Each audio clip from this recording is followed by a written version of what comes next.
3, 2, 1. Audio Jungle. Audio Jungle.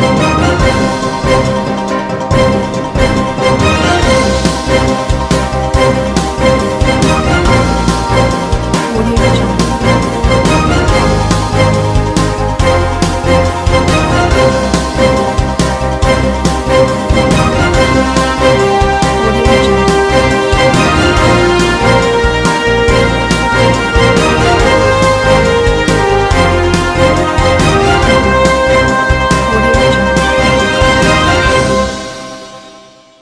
नमस्कार, मैं हूं नरेश राघानी और आप देख रहे हैं हॉराइजन न्यूज। प्रशासन गांव के संग अभियान में पहुंचे राजस्थान सरकार के शिक्षा मंत्री बी डी कल्ला।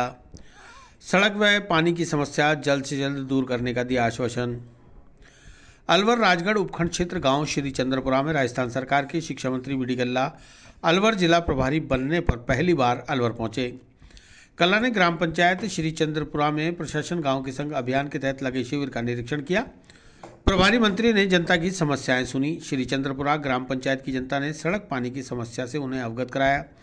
मंत्री जी ने सड़क व पानी की समस्या का जल्द से जल्द दूर करने का आश्वासन दिया। इस अवसर पर उनके साथ अलवर जिला कलेक्टर नन्नूमल पहाड़िया, पुलिस अधीक्षक तेजस्वी गौतम, उपखंड अधिकारी केशव कुमार मीणा, विकास अधिकारी नेत्राम मीणा, पुलिस उप अधीक्षक राजगढ़ अंजलि जोरवाल व अन्य विभागों के अधिकारी, जनप्रतिनिधि, सरपंच, वार्ड पंच व पंचायतवासी मौजूद रहे।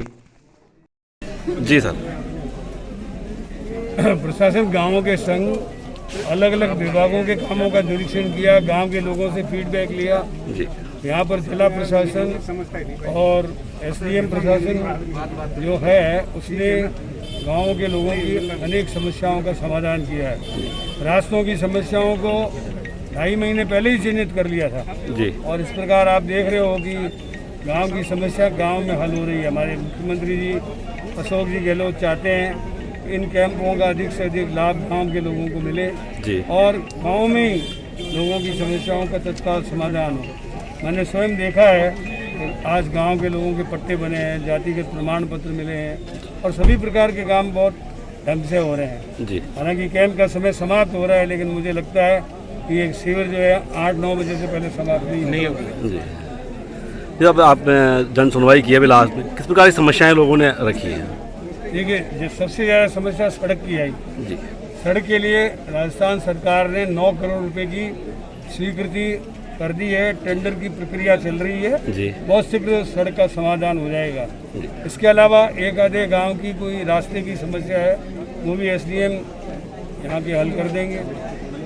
इसके अलावा छोटे मोटे जो केसेज कई जो है कोर्ट में चल रहे हैं, जी जी उनका समाधान कोर्ट ही कर सकेगा। जी लेकिन अधिकांश समस्याओं का जो प्रशासन के स्तर पर हल हो सकती है, उनके हल का समाधान किया गया है। रीट परीक्षा में बेरोजगार युवाओं ने सीटों में बढ़ोतरी को लेकर शुरू किया आंदोलन। मांग पूरी नहीं होने पर उग्र आंदोलन की दी चेतावनी। जयपुर के गवर्नमेंट हॉस्पिटल शहीद मार्ग पर बेरोजगार युवाओं ने राजस्थान सरकार से मांग की है कि रीट परीक्षा की सीटों की संख्या 50,000 की जाए ताकि बेरोजगार युवकों को नौकरी मिल सके। बेरोजगार युवकों ने सरकार को चेतावनी देते हुए कहा कि सरकार ने उनकी मांगें नहीं मानी तो सरकार को आने वाले चुनावों में सबक सिखाने का काम किया जाएगा और आंदोलन को बड़े स्तर पर ले जाया जाएगा, जिसकी संपूर्ण जिम्मेदारी राज्य सरकार की होगी। इस अवसर पर बेरोजगार युवकों का प्रतिनिधित्व कर रहे अध्यक्ष उपेंद्र यादव के नेतृत्व में राज्य सरकार के खिलाफ जमकर नारे लगाते हुए अपना विरोध दर्ज करवाया। दशहरा भी बनाया, या दीपावली बनाई, या गोवर्धन पूजा भी की, यहाँ पे भैया दूज भी बनाया। आर पार की लड़ाई हमारी चल रही है। सरकार से हमें आश्वासन नहीं परिणाम चाहिए, क्योंकि 23 फरवरी 2020 को लिखित में समझौता हुआ था सरकार से, वो मांगे भी अधूरी है। और 3 अप्रैल को माननीय मुख्यमंत्री से मिले थे, वो मांगे अधूरी है। तमाम मांगों को लेकर हमारा संघर्ष जारी है। हौसला हो तो हर मंजिल आसान। राजस्थान दिव्यांग टीम बनी नेशनल चैंपियन। राष्ट्रीय दिव्यांग क्रिकेट प्रतियोगिता फाइनल मुकाबले के साथ हुई संपन्न। अंतर्राष्ट्रीय विकलांग दिवस के अवसर पर चंद्रवदाई नगर खेल स्टेडियम में दिव्यांगजनों की राष्ट्रीय क्रिकेट प्रतियोगिता के तहत फाइनल मैच राजस्थान और गुजरात के बीच खेला गया। अजमेर डिसेबल क्रिकेट एसोसिएशन के जिला अध्यक्ष राजेंद्र गांधी ने बताया कि गुजरात की टीम ने टॉस जीतकर पहले बल्लेबाजी करते हुए निर्धारित 20 ओवर में 129 रन बनाए। राजस्थान की टीम ने 18.2 ओवर में 5 विकेट खोकर लक्ष्य हासिल कर नेशनल चैंपियनशिप का खिताब अपने नाम कर लिया। समापन समारोह के मुख्य अतिथि पूर्व विधायक एवं गांधी दर्शन समिति के अध्यक्ष डॉक्टर श्री गोपाल बाहिती ने खिलाड़ियों का उत्साहवर्धन करते हुए कहा कि दिव्यांगता सिर्फ शारीरिक अपंगता है, लेकिन मन में दृढ़ इच्छा शक्ति हो तो स्वस्थ व्यक्ति से भी आगे बढ़ सकते हैं, आकाश छू सकते हैं। प्रदेश अध्यक्ष रवि बंजारा ने अतिथियों का बुके देकर स्वागत किया। जिलाध्यक्ष राजेंद्र गांधी ने संस्था के बारे में जानकारी दी। इस अवसर पर विशिष्ट अतिथि पुलिस उप अधीक्षक मुकेश सोनी थे, जिन्होंने खिलाड़ियों का उत्साहवर्धन करते हुए विजेता व उपविजेता टीमों के खिलाड़ियों को मोमेंटो और ट्रॉफी प्रदान की। प्रदेश सचिव राकेश द्विवेदी ने बताया कि अतिथियों ने प्रतियोगिता में विजेता राजस्थान टीम को विनर ट्रॉफी और गुजरात टीम को रनर अप ट्रॉफी प्रदान की। जिला सचिव राजेश बोरा ने बताया कि man of the series Maharashtra के नितिन चौसला रहे। बेस्ट बॉलर राजस्थान के पवन कहार, बेस्ट बैट्समैन राजस्थान के नरेंद्र शर्मा, बेस्ट फील्डर महाराष्ट्र के यशवंत रहे। तीनों राज्यों की टीमों के सभी खिलाड़ियों को मेडल और प्रमाण पत्र प्रदान किए गए। इस अवसर पर पवन शर्मा, अमिता सैमसन, डॉक्टर दीपक शर्मा, अतुल जैन, शैलभ गोयल, चिराग संचेती, प्रतीक कोहली, अमित अग्रवाल सहित अन्य लोग मौजूद रहे। किस तरह से टूर्नामेंट का समापन हुआ? 3 दिवसीय दिव्यांग क्रिकेट प्रतियोगिता का आयोजन जो अजमेर डिसेबल ग्रुप और सैमसन ग्रुप के द्वारा किया गया, उसका आज समापन था, जिसमें राजस्थान की टीम विजित हुई और गुजरात की टीम है वो रनर अप रही। इसके अलावा महाराष्ट्र की भी टीम थी। दिव्यांगों के हौसलावर्धन के लिए और उनकी हौसला अफजाई के लिए आज प्रशासन से भी लोग रहे यहाँ पर। मुख्यतया ये समाज की एक महत्वपूर्ण कड़ी है, जिन्हें हम डिनाई नहीं कर सकते, इग्नोर नहीं कर सकते। तो उनका भी प्रवर्धन उसी तरह से होना चाहिए जिस तरह से आम व्यक्ति का होता है और आम खेलों का होता है। तो इनके द्वारा खेल में भागीदारिता करना और समाज के हर क्रियाकलाप में भागीदारिता करना देश के विकास के लिए, संपूर्ण विकास के लिए और समीचीन विकास के लिए आवश्यक भी है। और जो आयोजक है उनका भी धन्यवाद है कि उन्होंने इस तरह का आयोजन किया जो देश के विकास के लिए ज़्यादा जरूरी है। जेएलएन अस्पताल में रेजिडेंट्स आज रात 8 बजे से शुरू करेंगे अनिश्चितकालीन हड़ताल। मेडिकल कॉलेजों में पीजी काउंसलिंग सहित 8 सूत्रीय मांगों पर सरकार नहीं दिखा रही सकारात्मक रुख। संभाग के सबसे बड़े जवाहरलाल नेहरू मेडिकल कॉलेज में रेजिडेंट्स चिकित्सकों के चल रहे आंदोलन के तहत राज्य सरकार द्वारा कोई सकारात्मक रुख नहीं अपनाए जाने पर रेजिडेंट्स एसोसिएशन ने सोमवार रात 8 बजे से अनिश्चितकालीन हड़ताल पर जाने का मन बना लिया है। मेडिकल कॉलेज रेजिडेंट्स एसोसिएशन के अध्यक्ष डॉक्टर अभिषेक ने बताया कि मेडिकल कॉलेजों में यूजी के प्रथम वर्ष का बैच जून माह में आ जाना चाहिए था, लेकिन 1 साल बीतने को है, अभी तक काउंसलिंग तक नहीं कराई गई, जिसकी वजह से एक बैच के रेजिडेंट चिकित्सकों का भार 66% रेजिडेंट चिकित्सकों पर आ गया है। मौजूदा वक्त में डेंगू और कोविड के मरीजों का उपचार रेजिडेंट्स ने किया, अब कोविड की तीसरी लहर भी आने को है। ऐसे में यदि जल्द प्रथम वर्ष के बैच की काउंसलिंग कर ज्वाइनिंग नहीं कराई गई तो मुश्किलें और बढ़ जाएंगी। इसी को लेकर रेजिडेंट्स एसोसिएशन संघर्षरत है। राज्य सरकार संवेदनशीलता के साथ इस मामले में कोई सकारात्मक प्रयास नहीं कर रही। एसोसिएशन के पदाधिकारी कोटा में चिकित्सा मंत्री प्रसादी लाल मीणा से भी मिले, लेकिन उन्होंने भी कोई खास रुचि नहीं दिखाई, जिसके बाद राज्य सरकार के नाम 8 सूत्रीय मांग पत्र पर कोई निर्णय नहीं लिए जाने से आज रात 8 बजे से समस्त रेजिडेंट चिकित्सक अनिश्चितकालीन हड़ताल पर जा रहे हैं। इसके बाद मरीजों को होने वाली परेशानी और तकलीफ की समस्त जिम्मेदारी राज्य सरकार की होगी। लिहाजा सरकार इस परेशानी से बचने के लिए जल्द से जल्द पीजी काउंसलिंग कराए। जो पीजी काउंसलिंग की देरी हो रही है उसमें दिनांक 28 तारीख से हमारा चरणबद्ध आंदोलन चल रहा है। उसी क्रम में राज्य सरकार को हमने 8 सूत्रीय मांग पत्र दिया है। क्योंकि पीजी काउंसलिंग कराना राज्य सरकार के कार्यक्षेत्र में नहीं आता, इसलिए हमने राज्य सरकार से कुछ ऐसी मांगें करी है जो कि बिल्कुल ही साधारण प्रवृत्ति की है एवं वो राज्य सरकार के कार्यक्षेत्र में आती है। इसी को ध्यान में रखते हुए हमने 8 सूत्रीय मांग पत्र 5 दिन पहले दे दिया था, लेकिन राज्य सरकार ने अभी तक कोई सुनवाई नहीं की है। कल भी हमारा प्रतिनिधिमंडल कोटा में चिकित्सा मंत्री जी से मिला था, लेकिन मंत्री जी ने कोई रुचि नहीं दिखाई हमारी मांगों को पूरी करने में। तो इसी कारण सभी एसोसिएशन में आक्रोश है एवं उन्हीं के आक्रोश को ध्यान में रखते हुए आज रात 8 बजे से सभी रेजिडेंट साथी अनिश्चितकालीन हड़ताल पर जा रहे हैं। किस तरह से मरीजों का रहेगा? अब यह सरकार पर निर्भर करता है कि सरकार हमसे वार्ता करे एवं सकारात्मक वार्ता करे। हम सकारात्मक वार्ता के लिए तैयार हैं। अगर मरीजों को कोई भी हानि होती है तो इसके लिए पूर्णतः सरकार जिम्मेदार होगी। 12 दिसंबर को जयपुर में कांग्रेस की महंगाई हटाओ रैली की तैयारियों को लेकर प्रभारी मंत्री ने ली बैठक। जल संसाधन और जिले के प्रभारी मंत्री महेंद्रजीत सिंह मालवीय पहुंचे अजमेर।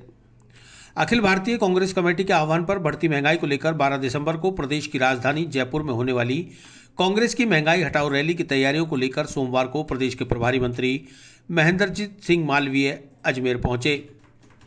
वैशाली नगर स्थित गोविंदम समारोह स्थल पर आयोजित अजमेर शहर जिला कांग्रेस कमेटी की बैठक में पहुंचे प्रदेश के जल संसाधन एवं जिले के प्रभारी मंत्री महेंद्रजीत सिंह मालवीय ने रैली में अजमेर शहर और देहात से ज़्यादा लोगों को जयपुर ले जाने के निर्देश देते हुए रैली के संबंध में चर्चा की।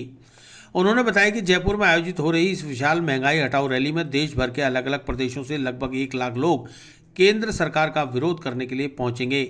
इस रैली में केंद्र सरकार की महंगाई और जन विरोधी नीतियों के खिलाफ जोरदार प्रदर्शन किया जाएगा। रैली में राष्ट्रीय स्तर के कांग्रेसी नेताओं के साथ ही प्रदेश स्तरीय नेता व संगठन के वरिष्ठ पदाधिकारी और लाखों कार्यकर्ता शामिल होंगे। इससे पूर्व गोविंदम समारोह स्थल पर प्रभारी मंत्री महेंद्रजीत सिंह मालवीय ने बाबा भीमराव अंबेडकर के चित्र पर माल्यार्पण और पुष्पांजलि अर्पित कर बैठक का शुभारंभ किया। बैठक में अजमेर शहर जिला व देहात के समस्त पदाधिकारी, पूर्व विधायक, पार्षद, मनोनीत पार्षद, ब्लॉक व अग्रिम संगठनों और विभागों के प्रकोष्ठों के पदाधिकारी व कार्यकर्ता मौजूद रहे। अखिल भारतीय कांग्रेस कमेटी द्वारा जयपुर में महारैली का आयोजन 12 तारीख को हो रहा है और इसको लेकर माननीय मुख्यमंत्री जी ने और प्रदेश अध्यक्ष जी ने जो प्रभार के ज़िले हैं मंत्रियों के, उनके अपने प्रभार के ज़िले में समस्त पार्टी के नेता, कार्यकर्ता, पदाधिकारी सबसे विचार विमर्श करके ज़्यादा से ज़्यादा 12 तारीख की रैली को हम सफल बनाएं, इस उद्देश्य को लेकर मैं यहाँ पे आया हूँ। और पार्टी के कार्यकर्ताओं में बड़ी भारी उत्साह है उस रैली को लेकर। अजमेर से बड़ी संख्या में यहाँ से जाएंगे और उस रैली को सफल बनाएंगे। मुख्य शासन सचिव निरंजन आर्य का ब्यावर दौरा। विभिन्न संगठनों ने आर्य का किया भव्य स्वागत। ब्यावर की हर समस्या के समाधान का दिलाया भरोसा। ब्यावर से हेमंत साहू की रिपोर्ट। प्रदेश के मुख्य शासन सचिव निरंजन आर्य सोमवार को ब्यावर के दौरे पर ब्यावर पहुंचे। उन्होंने राजकीय अमृत कौर अस्पताल का निरीक्षण किया और अस्पताल की स्थिति को लेकर पीएमओ व चिकित्सकों की मीटिंग भी ली। अस्पताल प्रशासन ने अस्पताल में स्टाफ की कमी सहित व्यवस्थाओं के बारे में जानकारी दी।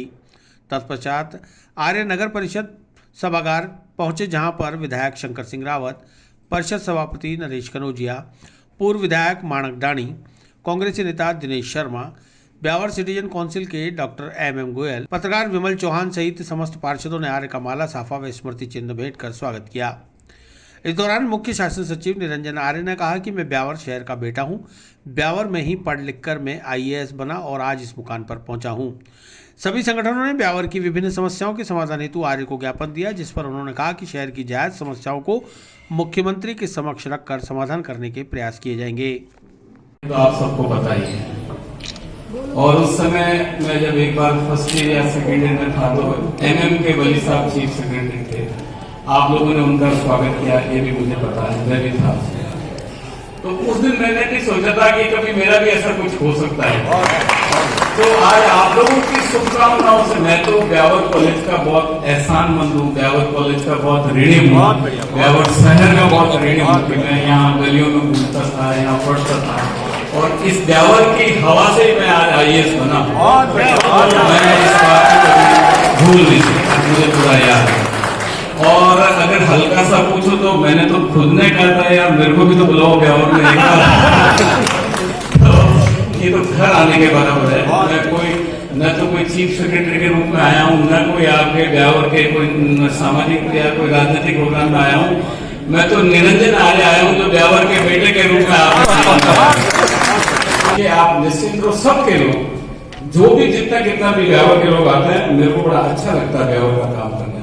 तो आप सब लोग इतने प्रेम से आज दरअसल में क्या है कि मेरे को ठेठ सोजत जाना और जगह जगह लोग तैयार पड़े, प्रोग्राम हो रहे, इंतजार कर रहे हैं, इसलिए मैं आपसे माफी मांगूंगा कि आज मेरे पास समय नहीं है। पर मैं ये जरूर कहूंगा कि आप जो कहना चाहते हो वो मैं पूरा समझ गया और जो आपकी तकलीफ है, जो आपकी बातें हैं वो मैंने पूरी समझ ली है। और ये मैं आपको कहना चाहता हूँ कि निश्चित रूप से इसमें मैं अधिक से अधिक करवाने का पूरा प्रयास करूंगा और माननीय मुख्यमंत्री जी से बात करके इसका रास्ता निकालेंगे। आवास 2 जिला स्तरीय कार्यशाला माध्यमिक शिक्षा बोर्ड सभागार में स्पीक अप मोबाइल ऐप की स्कूल कॉलेज की छात्राओं व शिक्षिकाओं को दी जानकारी।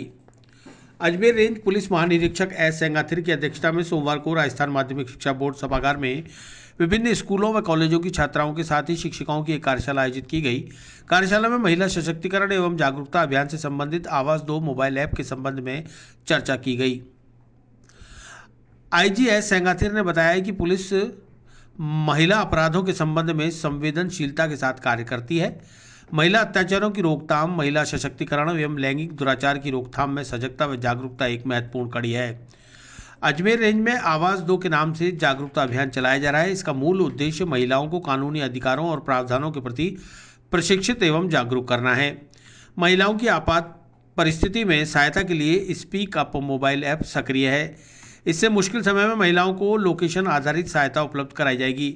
उन्होंने कहा कि इस अभियान के अंतर्गत पॉक्सो एवं महिला अत्याचारों से संबंधित प्रकरणों में न्यायालय के माध्यम से अपराधियों को जल्द से जल्द सजा दिलाने की प्राथमिकता रखी गई है। व्हाट्सएप नंबर 9929072555 के माध्यम से भी महिलाएं सहायता प्राप्त कर सकती हैं। इसी प्रकार सोशल मीडिया के अन्य प्लेटफॉर्म्स का भी उपयोग किया जा रहा है। शिक्षण संस्थानों, मजदूरी ठिकानों पर नुक्कड़ नाटक और रैली के माध्यम से प्रचार प्रयास किया जा रहा है। शिक्षण संस्थानों में शिकायत पेटिका भी लगाई जा रही है। इसमें छात्राएं अपनी शिकायतें एवं समस्याएं गोपनीय तरीके से डाल सकती हैं। इनकी मासिक एवं साप्ताहिक मॉनिटरिंग सुनिश्चित की गई है। उन्होंने कहा कि महिला हेल्पलाइन नंबर 1090 का भी महिलाएं उपयोग ले सकती हैं। इसका व्यापक प्रचार प्रसार भी किया जा रहा है। कार्यशाला में पुलिस अधीक्षक विकास शर्मा, अतिरिक्त पुलिस अधीक्षक राजेश चौधरी ने आवाज 2 अभियान के बारे में जानकारी प्रदान की। अतिरिक्त पुलिस अधीक्षक वैभव शर्मा तथा प्रियंका रघुवंशी ने खुले सत्र में छात्राओं व शिक्षिकाओं के साथ विचार विमर्श किया। जो अभियान आप स्पीक अप आवाज तो नाम से जो अभियान अगस्त 2021 से जो हम पूरे रेंज लेवल पे चला रहे हैं, उसके तहत पोक्सो बलात्कार जैसे संगीन मुकदमों में सजा दिलाने का एक कार्यक्रम है। साथ साथ मोबाइल ऐप स्पीकअप नाम से डेवलप करके कंप्लेंट स्पीड की तरफ से कंप्लेंट दर्ज करने की जो व्यवस्था उसको सरल आसान बनाने के लिए ये काम किया। और साथ साथ आत्मरक्षा ट्रेनिंग, सेल्फ डिफेंस ट्रेनिंग है और हर कॉलेज स्कूल में शिकायत पेटिका लगा के शिकायत लेने की जो बात है। कुल मिला के जो भी क्राइम घटित हो रहा है उसकी रिपोर्टिंग आसान होना चाहिए और समय पर कार्रवाई हो, इसके लिए हम प्रयास कर रहे हैं। इसके तहत सारे प्रोग्राम यूज करके समय ढंग से करके इसमें क्राइम में कमी लाने और रोकथाम की कोशिश करें। ये महिला उत्पीड़न के संबंध में जानकारी दी गई है आवाज 2 ऐप के द्वारा, जिसमें हम जो महिलाओं के प्रति आजकल उत्पीड़न की संख्या बढ़ती जा रही है उसके बारे में हमको समझाया गया है। साथ ही ये भी बताया गया है कि अगर कोई भी ये ऐप डाउनलोड कर दे तो 1090 भी शिकायत कर सकता है। यूट्यूब पे भी इसका पूरा मतलब दिया गया है। उसके अलावा हमें ये भी समझाया गया है कि कोई भी शिकायत आपको दर्ज करनी है तो आप उस ऐप को दबा के, और हार्ड और सॉफ्ट 2 ऐप है, जिसमें अगर हार्ड ऐप को हम अपनाएंगे तो तुरंत ही आपको पुलिस की सहायता मिल जाएगी, आपके पैनल तक भी वो लोकेशन तक आ जाएगी। बहुत अच्छा ये कार्यक्रम होगा आवाज 2 कार्यक्रम। अच्छा, इससे कि बच्चों को भी फायदा है कि जैसे पूरी महिला जाति को, बच्चियों को, छोटी छोटी बच्चियों को, मतलब हर तरह की महिला जाति के लिए बहुत अच्छा है। क्या मानते हो, इसमें किसी का नाम भी नहीं आएगा शिकायत देने वाले को? नहीं, किसी का कोई नाम नहीं आएगा। तो ऐप डाउनलोड होगा और कोई ऐसी शिकायत वाली बात नहीं। राजगढ़ धाम पर हजारों ने वैक्सीन जागरूकता रैली में लिया संकल्प। राजगढ़ धाम का नारा स्वस्थ रहे हिंदुस्तान हमारा के नारों से गूंजा राजगढ़ धाम। ग्राम राजगढ़ स्थित श्री मसाणिया भैरव धाम राजगढ़ पर रविवार को श्री मसाणिया भैरव धाम चैरिटेबल ट्रस्ट के तत्वाधान में चंपालाल महाराज के सानिध्य व नसीराबाद सदर थाना प्रभारी राजेश मीणा की मौजूदगी में आए हुए देश प्रदेश के श्रद्धालुओं के साथ वैक्सीन जागरूकता रैली निकाली गई, जिसमें देश भर के हजारों की संख्या में भक्तों ने भाग लेते हुए महाराज की प्रेरणा से वैक्सीन लगवाने का संकल्प लिया। धाम के प्रवक्ता अविनाश सेन ने बताया कि रैली चक्की वाले बाबा के मंदिर से होती हुई मुख्य मंदिर पहुंची। गांव से निकलते समय रैली में भाग लेने वाले श्रद्धालुओं ने मेरा टीका मेरी शान, इससे बचेगी मेरी जान जैसे नारों से पूरे राजगढ़ गांव को गुंजायमान कर दिया। रैली में सभी श्रद्धालुओं ने श्रद्धा व भक्तिभाव से भाग लिया। वैक्सीन जागरूकता रैली की शुरुआत से पहले प्रातः चंपालाल महाराज ने मां कालिका व बाबा भैरव की पूजा अर्चना की।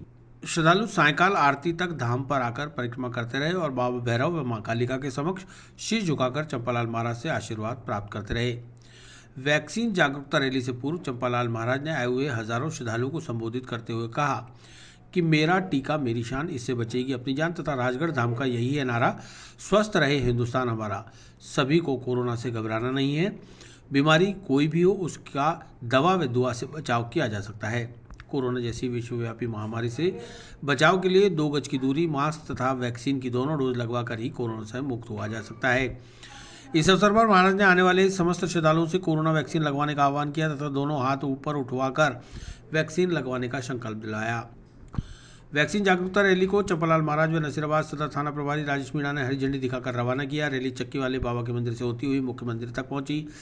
श्रद्धालुओं ने कोरोना की वैक्सीन जरूर लगवाने का संकल्प लेते हुए मंदिर में प्रवेश किया। राजगढ़ भैरव धाम पर चंपालाल महाराज की प्रेरणा से नशा मुक्ति, बेटी बचाओ बेटी पढ़ाओ महाअभियान तथा कन्या भ्रूण हत्या को रोकने के लिए महाअभियान चलाया जाता रहा है। महाअभियान के अंतर्गत प्रत्येक रविवार मेले के अलावा विशेष अवसरों पर धाम पर आए हुए भक्तगणों व श्रद्धालुओं को कन्या भ्रूण हत्या रोकने का संकल्प भी दिलाया जाता है। चरणों में नमन करता हूँ, मातेश्वरी के चरणों में नमन करता हूँ। उपस्थित प्रेमी श्रद्धालु, राजगढ़ धाम वही आता है जिन्हें बाबा भैरवनाथ का बुलावा आता है। कहते हैं जब तक कृपा नहीं होती तब तक राजगढ़ धाम नहीं पहुंच पाते। आज का विशेष दिन, विशेष आशीर्वाद। आप सभी को पता है कि 2 साल पहले संकट का सामना करना पड़ा और अभी थोड़ा थोड़ा वापिस उस संकट जैसी स्थिति लग रही है। तो हम तो सबसे पहले भगवान से प्रार्थना करते हैं कि ऐसा भी आज एक जागरूक रैली, हम सब सतर्क रहें, मास्क लगाएं, 2 गज की दूरी बनाएं। तो आप हम और हमारे परिवार को बचाना है तो कोरोना का टीका अवश्य लगा। हम कोरोना का टीकाकरण करेंगे। मेरी टीका मेरी शान, इससे बचेगी मेरी जान। यदि जिंदगी जीनी है पूरी तो टीका बहुत जरूरी है। राजगढ़ धाम में हम पूरा प्रयास करने जा रहे हैं। आज मेरा जीवन है। Rajasthan rocket ball association Hanumangarh की ओर से पुष्कर में आयोजित 3 दिवसीय रॉकेट बॉल प्रतियोगिता का समापन अवसर पर विजेता टीमों को ट्रॉफी प्रदान, खिलाड़ियों की हौसला अफजाई। Rajasthan rocket ball association Hanumangarh के तत्वाधान में पुष्कर के गुर्जर भवन में आयोजित 3 दिवसीय रॉकेट बॉल प्रतियोगिता रविवार को समारोह पूर्वक संपन्न हो गई। समारोह में मुख्य अतिथि पुष्कर नगर पालिका के पार्षद ताराचंद गहलोत रहे, जबकि समारोह की अध्यक्षता राजस्थान थ्रोबॉल एसोसिएशन के अध्यक्ष जाकिर अली ने की। वहीं समारोह में खेलों से जुड़े गणेश सोनी, उमेश बोहरा, बुद्धाराम टांक, कृष्णा सांकला, सीमा कंवर, सुभाष देहड़ू, नंदकिशोर सहित अनेक लोग मौजूद रहे। इस दौरान प्रतियोगिता में महिला व पुरुष वर्ग में हनुमानगढ़ की टीम विजेता रही। प्रतियोगिता में राजस्थान के विभिन्न 19 जिलों की टीमों ने भाग लिया। इसमें छात्र वर्ग की 17 व छात्रा वर्ग की 10 टीमें शामिल हुई। छात्र वर्ग में हनुमानगढ़ एकेडमी विजेता घोषित की गई, जबकि दूसरे स्थान पर हनुमानगढ़ व तीसरे स्थान पर बीकानेर की टीम रही। इसी प्रकार छात्रा वर्ग में हनुमानगढ़ टीम प्रथम रही, दूसरे स्थान पर हनुमानगढ़ एकेडमी और तीसरे स्थान पर अजमेर की टीम रही। किया गया आपकी संस्था की राजस्थान रॉकेट बॉल एसोसिएशन की तरफ से 2nd स्टेट लेवल की चैंपियनशिप है जो पुष्कर के अंदर करवाई गई है। वो ताराचंद जी गहलोत जी के नेतृत्व में है, जो बहुत ही बड़ा और बहुत ही शानदार आयोजन है इनकी तरफ से किया गया है, जिसके अंदर 17 जिलों की टीमें हैं, उन्होंने भाग लिया है। और पिछले 3 दिनों से प्लेयर हैं जो खूब एंजॉय भी कर रहे हैं और साथ में प्रतियोगिता के अंदर दमखम के साथ खेल रहे हैं, जिसके अंदर फास्ट ट्रैक एकेडमी हनुमानगढ़ की टीम विजेता रही है। पुरुष के अंदर और महिला के अंदर हनुमानगढ़ फीमेल टीम में जो विजेता रही है। पुष्कर में गुरुद्वारे के पास पूर्व की तरह फिर से रोडवेज बसों का ठहराव करने की मांग। दुकानदारों, पुरोहितों व व्यापारियों ने एसडीएम को सौंपा ज्ञापन। व्यापारिक विकास समिति के तत्वाधान में पुष्कर के व्यापारियों ने उपखंड अधिकारी सुखाराम पिंडेल को मुख्यमंत्री अशोक गहलोत के नाम एक ज्ञापन सौंपा, जिसमें उन्हें बताया गया कि गुरुद्वारे के समीप पिछले 40 सालों से नियमित बस स्टैंड संचालित किया जा रहा था, जहां पर स्थानीय नागरिकों सहित देश विदेश के लाखों श्रद्धालु, तीर्थयात्री एवं विदेशी पर्यटक राजस्थान परिवहन निगम की बसों में सवार होकर इस पावन भूमि की यात्रा करने पहुंचते थे। बीते 40 सालों से लगातार यहां के बस स्टैंड से हर 15 से 20 मिनट में अजमेर आने और जाने के लिए बस की सुविधाएं नियमित मिलती रहती थी, परंतु बीते कुछ सालों से निगम के अधिकारियों की उदासीनता और स्थानीय राजनीतिक नेतृत्व की अनदेखी के चलते धीरे धीरे इस बस स्टैंड पर आने वाली राजस्थान परिवहन निगम की बसों का लगभग बंद ही कर दिया गया, जिसके कारण न सिर्फ पुष्कर आने वाले हजारों देशी विदेशी पर्यटकों को भारी परेशानी का सामना करना पड़ रहा है, बल्कि पुष्कर के सैकड़ों व्यापारियों, तीर्थ पुरोहितों, होटल व्यवसायियों सहित अन्य लोगों के रोजगार पर भी बुरा असर पड़ रहा है। यहां पर बसों के संचालन को बंद किए जाने से आज सैकड़ों व्यापारियों के सामने रोजी रोटी का संकट पैदा हो गया है। उपखंड अधिकारी सुखाराम पिंडेल से मिले व्यापारियों के शिष्टमंडल का कहना था कि जिला प्रशासन और राज्य सरकार रोजी रोटी से जुड़ी उनकी इस गंभीर समस्या को ध्यान में रखते हुए जल्द से जल्द निर्णय ले। साथ ही यातायात मंत्रालय से जुड़े अधिकारियों को निर्देशित कर इस बस स्टैंड पर फिर से राजस्थान परिवहन निगम की बसों का नियमित संचालन शुरू करवाए, ताकि पुष्कर के व्यापारियों, तीर्थ पुरोहितों, होटल व्यवसायियों सहित अन्य लोगों के परिवारों को तुरंत राहत मिल सके। शिष्टमंडल में पार्षद कमल रामावत, पूर्व पार्षद बाबूलाल दगदी, राम जतन चौधरी, राजेश करीठ, महावीर शर्मा, धर्म प्रकाश, मुरली सदनानी, आलोक भारद्वाज, महेश शर्मा, पंडित सुखराम सहित कई व्यापारी मौजूद रहे।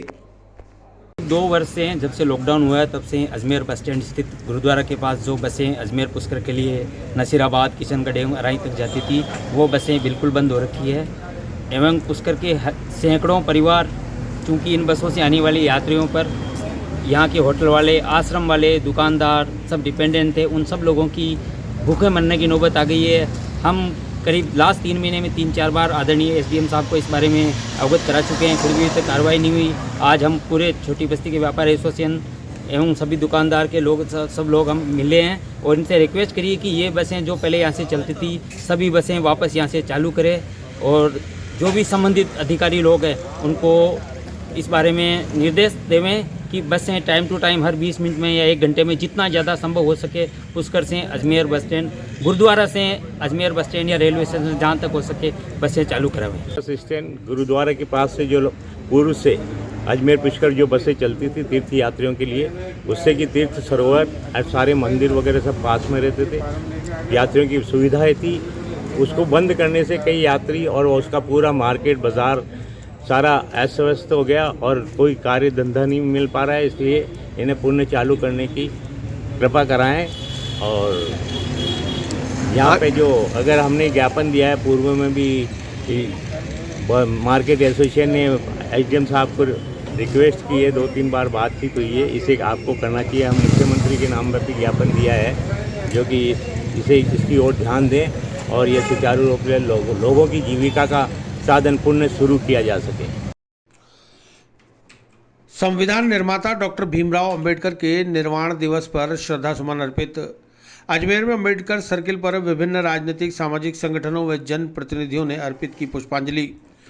संविधान निर्माता, भारत के पूर्व कानून व न्याय मंत्री रहे डॉक्टर भीमराव अंबेडकर का 6 दिसंबर सोमवार को निर्वाण दिवस मनाते हुए उनकी प्रतिमा पर श्रद्धा सुमन अर्पित कर उन्हें श्रद्धांजलि दी गई और नमन किया गया। अजमेर में केंद्रीय बस स्टैंड के सामने बने अंबेडकर सर्किल पर विभिन्न राजनीतिक, सामाजिक संगठनों के साथ ही जनप्रतिनिधियों और दलित समाज से जुड़े लोगों ने उन्हें नमन किया और अपनी श्रद्धांजलि अर्पित की। सोमवार को अजमेर में शहर जिला कांग्रेस की बैठक लेने आए जिले के प्रभारी मंत्री महेंद्रजीत सिंह मालवीय भी कांग्रेस जनों के साथ बाबा साहेब की प्रतिमा पर पुष्पांजलि अर्पित करने अंबेडकर सर्किल पहुंचे। उन्होंने बताया कि बाबा साहेब भीमराव अंबेडकर अर्थशास्त्री, राजनीतिज्ञ और समाज सुधारक थे। उन्होंने दलित बौद्ध आंदोलन को प्रेरित किया, अछूतों से सामाजिक भेदभाव के विरुद्ध अभियान चलाया, श्रमिकों, किसानों और महिलाओं के अधिकारों का समर्थन करते हुए 6 दिसंबर 1956 को उनका दिल्ली में निधन हो गया। आज उनकी पुण्यतिथि पर उनकी प्रतिमा पर नमन कर उन्हें याद किया गया है और उनके बताए हुए मार्ग पर चलने का प्रण लिया गया। इस मौके पर कांग्रेस जनों ने बाबा साहेब अमर रहे के नारों से अंबेडकर सर्किल को गुंजायमान कर दिया। आज बाबा साहब का निर्माण दिवस है। कांग्रेस के हमारे जिला अध्यक्ष जी, लोकप्रिय हमारे विधायक जी, हम सब इनको श्रद्धांजलि देने के लिए मूर्ति पे उपस्थित हुए थे। वैसे प्रातः हमारी मीटिंग हुई, वहाँ पर भी उनको हमने श्रद्धा सुमन अर्पित किया, उनको बहुत याद किया। बाबा साहब ने देश का संविधान बनाया 2 वर्ष 11 माह और 18 दिन लगाकर, और वो संविधान आज इस देश में सब लोगों को साथ लेके चल रहा है। देश अखंड है, देश मजबूत है। इसी तरह भारतीय जनता पार्टी अनुसूचित जाति मोर्चा शहर जिला के जिलाध्यक्ष मुकेश कुमार खींची के नेतृत्व में मोर्चा पदाधिकारी और कार्यकर्ताओं ने अंबेडकर सर्किल पहुंचकर बाबा साहेब की प्रतिमा पर माल्यार्पण किया और उन्हें नमन किया। इस मौके पर मोर्चा की ओर से बाबा भीमराव अंबेडकर की तस्वीर सभी सरकारी कार्यालयों में भेंट भी की गई। आज भारतीय जनता पार्टी अनुसूचित जाति मोर्चा शहर जिला अजमेर के तत्वाधान में भारत के संविधान निर्माता डॉक्टर भीमराव अंबेडकर जी के पुण्यतिथि के अवसर पर आज यहाँ पर उनके अंबेडकर सर्किल पर माल्यार्पण पहनाकर आज उनका यहाँ पर पुष्पांजलि करके अभी उनका कार्यक्रम किया गया है। और अजमेर के जो मेन बड़े बड़े ऑफिस जो सरकारी डिपार्टमेंट हैं उनके ऊपर अनुसूचित जाति मोर्चे की तरफ से बाबा साहब भीमराव अंबेडकर जी का हम सभी विभागों में एक चित्र भेंट करने का कार्यक्रम रखा है। और हम उनके सभी अधिकारियों को मोटिवेट करेंगे कि अपने अपने जो जितने भी अधिकारी वर्ग हैं उनके सब में बाबा साहब भीमराव अंबेडकर जी की तस्वीर उनके उस कार्यालय में लगी रहनी चाहिए, क्योंकि संविधान निर्माता आज बाबा साहब अम्बेडकर जी की देन है। आज जो भी चाहे कोई भी अधिकारी अफसर बनता हो, आज भीमराव अंबेडकर जी का जो संविधान उन्होंने लिखा उसी के माध्यम से आज कहीं न कहीं आदमी तरक्की की राह करता है। और आज अनुसूचित जाति वर्ग अपने आप में गौरवान्वित महसूस करता है कि आज के दिन भारतीय जनता पार्टी अनुसूचित मोर्चे की तरफ से आज ये कार्यक्रम किया गया। किस तरह से यहाँ पर भीमराव अंबेडकर पे कार्यक्रम कराया? आज अभी हमारे जो जिले के पदाधिकारी हैं और हमारे कार्यकर्ता गणों के द्वारा पुष्पांजलि अर्पित कर माल्यार्पण करके और बाबा साहब अम्बेडकर जी की पुण्यतिथि का कार्यक्रम रखा गया हमारा। हाँ वैसे बताइए। आज भारतीय जनता पार्टी एससी मोर्चा शहर जिला अजमेर की तरफ से बाबा साहब अम्बेडकर जी के निर्वाण दिवस पे आज यहाँ बाबा साहब सर्किल पे बाबा साहब की मूर्ति पे माल्यार्पण किया गया और हमारे भारतीय जनता पार्टी के सारे कार्यकर्ता हमारे साथ में हैं। यहाँ माल्यार्पण करने के बाद अब हमारा जो कार्यक्रम है, जितने भी सरकारी जो ऑफिस है उनमें बाबा साहब की मूर्ति का वितरण करेंगे और ऑफिस वाले ऑफिसरों से और अफसरों से और वहाँ आग्रह किया जाएगा कि हर ऑफिस में बाबा साहब की ये तस्वीर लगनी चाहिए, क्योंकि बाबा साहब एक समाज के लिए नहीं थे, वो सर्व समाज के लिए थे। बाबा साहब किसी एक शख्स के लिए नहीं थे, सभी के लिए थे। इसलिए हर ऑफिस में ये तस्वीर होनी चाहिए बाबा साहब की, ऐसा हमारा आग्रह रहेगा। कोरोना के बाद नए वेरिएंट ओमिक्रॉन का खतरा, जयपुर में 9 संक्रमित मिले। लोग भूले कोरोना आचरण को, नहीं लगा रहे मास्क, बस स्टैंड पर साफ दिखी लापरवाही। 2 साल तक कोरोना महामारी का दंश झेल चुके देश दुनिया के लोग अभी भी संभलने को तैयार नहीं दिख रहे। कोरोना के बाद नए वेरिएंट ओमिक्रॉन की दस्तक ने सरकार, चिकित्सकों और संवेदनशील लोगों की नींद उड़ा दी। लेकिन कुछ लोग हैं कि कोरोना के नियमों की धज्जियां उड़ाकर संक्रमण को निमंत्रण दे रहे हैं। बस स्टैंड का नज़ारा देखकर तो यही महसूस हो रहा है कि कोरोना कभी था ही नहीं। बसों के अंदर ना तो सोशल डिस्टेंसिंग की पालना हो रही है, ना ही बस स्टैंड पर सैनिटाइजेशन की कोई व्यवस्था है और ना ही स्टाफ सहित यात्री मास्क लगा रहे हैं। ऐसे में जब एक दिन पहले ही राजधानी जयपुर में ओमिक्रॉन संक्रमित 9 लोग मिले, तो अजमेर में भी इसकी दस्तक कभी भी हो सकती है। इसलिए लोगों से अपील है कि वे सदैव मास्क लगाकर रखें, उचित दूरी का पालन करें, हाथों को बार बार सैनिटाइज करें और भीड़ से बचें। इन दिनों शादियों समारोह का सीजन है, साथ ही रैलियां और राजनीतिक कार्यक्रम भी बड़े स्तर पर हो रहे हैं, जिसमें कोरोना नियमों की लगातार धज्जियां उड़ाई जा रही है। इसी के बीच जयपुर में दक्षिण अफ्रीका से लौटे दंपति और उनकी 2 बेटियों सहित आदर्श नगर में उनके 5 रिश्तेदार भी ओमिक्रॉन संक्रमित पाए गए। देश में 9 लोगों के एक साथ मिलने का यह आंकड़ा सबसे बड़ा है। अब कुल मिलाकर देश में 21 ओमिक्रॉन के मरीजों की संख्या पहुंच चुकी है, जो चिंता का विषय है। आज मैं यहाँ हमारे अजमेर के बस स्टैंड पे किसी कार्यवश आई थी और मैंने जिस तरह का यहाँ का माहौल देखकर बहुत ही दुख हो रहा है कि हमारे गत वर्षों में 2019 और 2020 में जिस प्रकार से कोरोना कहर ढाया, जिस प्रकार से हमारे कई घर बर्बाद हुए, परंतु यहाँ के लोग अभी तक सतर्क नहीं हुए।